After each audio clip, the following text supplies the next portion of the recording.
Hello, রাইসাস moms world চ্যানেলে সবাইকে স্বাগত। চলে এসেছি আরো একটি ভিডিও নিয়ে। আর আজকে আমরা এই ফুলগুলো টিউটোরিয়াল দেখব। তো দেখি। তো প্রথমে 2.0 এর হুক নিয়েছি আর সুতো তো লাগছেই। তো এখানে আমি প্রথমে ফুলের বৃন্তটা তৈরি করব। তার জন্য একটা ম্যাজিক রিং তৈরি করব। ম্যাজিক রিংটা খুব ইজি, আমরা ঠিক যেভাবে কোনো কিছু নট দিই ঠিক সেরকম।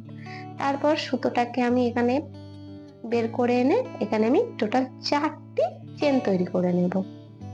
আর আমরা এখানে ট্রিপল ক্রোশেট তৈরি করব। আর এই 4টি চেন একটি ট্রিপল ক্রোশেট হিসেবে আমি কাউন্ট করব। তো ট্রিপল ক্রোশেট প্রথমে সুতোটাকে দুবার পেঁচিয়ে নিতে হবে ক্রুশ কাঠির মধ্যে। তারপরে দুটো দুটো করে স্টিচ আমি বার করতে করতে সুতোটাকে বার করতে করতে টোটাল 3বার করব। তো এটাই হলো আমাদের ট্রিপল ক্রোশেট। তো এই যে আমি এখানে টোটাল 12টি তাহলে ট্রিপল ক্রোশেট কমপ্লিট করে চলে আসছি। তো এই যে আমি টোটাল 12টি ট্রিপল ক্রোশেট আমার হয়ে গেছে। এখন আমরা প্রথম যে চেনটা করেছিলাম সেই 3টি চেনের মধ্যে আমি একটি স্লিপ স্টিচ দিয়ে সুতোটাকে বের করে আনবো। আর এই যে আমাদের একটি ফুলের বৃন্ত তৈরি হয়ে গেছে। এখন একটা চেন নেব আর সুতোটাকে কাট করে দেব। আর যে সুতোগুলো আমাদের এক্সট্রা থাকবে সেগুলো আমরা যে কোনো নিডলের সাহায্যে বিভিন্ন ঘরে অ্যাটাচ করে দেব। এখন আমি ফুলের পাপড়িটা তৈরি করার জন্য বা কুড়িগুলো তৈরি করার জন্য এই যে অরেঞ্জ কালারের সুতো নিয়েছি।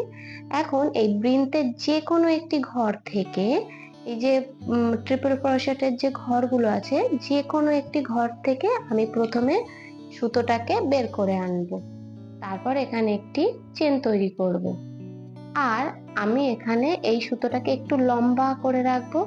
রেখে এই সুতোটাকে দিয়ে আমি টোটাল এখানে 6টি পাফ স্টিচ তৈরি করব।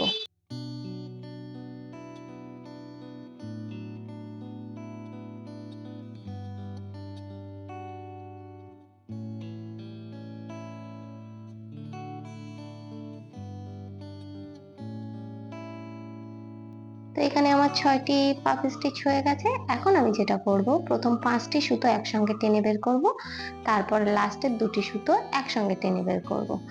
এখন আবারও 2টি চেন নেব। আর এই যে ট্রিপল ক্রোশেটের পরের যে ঘরটি আছে সেই ঘরটিকে আমি স্কিপ করে তারপরের ঘরে চলে যাব। গিয়ে আবারও এখানে আমি 6টি পাফ স্টিচ তৈরি করব।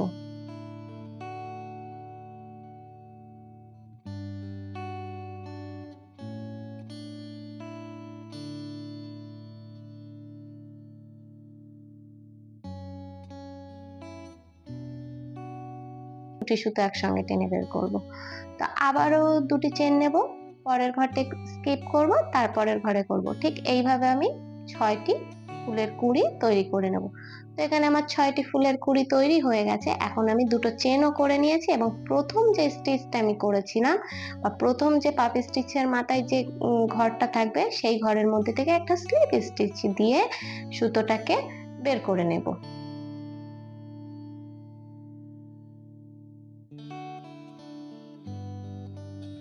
তো এই যে হয়ে গেছে। এখন আমি এখানে 3টি চেন করব আর এই যে ঘরটা দেখা যাচ্ছে এই ঘরের ভিতরে একটি ডাবল ক্রোশেট তৈরি করব।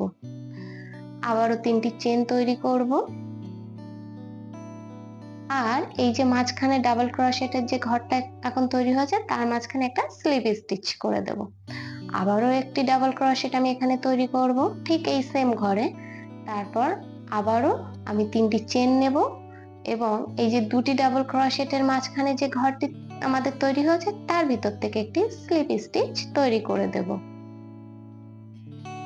তো আবারও আমি সুতোটাকে মানে ডাবল ক্রোশেটের ঘর নেব আর এই যে পরের যে ঘরটি আছে তার ভিতরে একটি ডাবল ক্রোশেট তৈরি করব।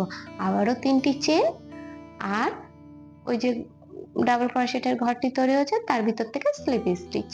ঠিক এইভাবে আমি প্রত্যেকটা ঘরে 3বার করে ডাবল ক্রোশেট করব, 3টি করে চেন করব আর মাঝখানের ঘরে একটি একটি করে স্লিপ স্টিচ করব। তো এইভাবে আমাদের ফুলের কুঁড়ির সাইডের যে অংশটা সেটা হয়ে যাবে।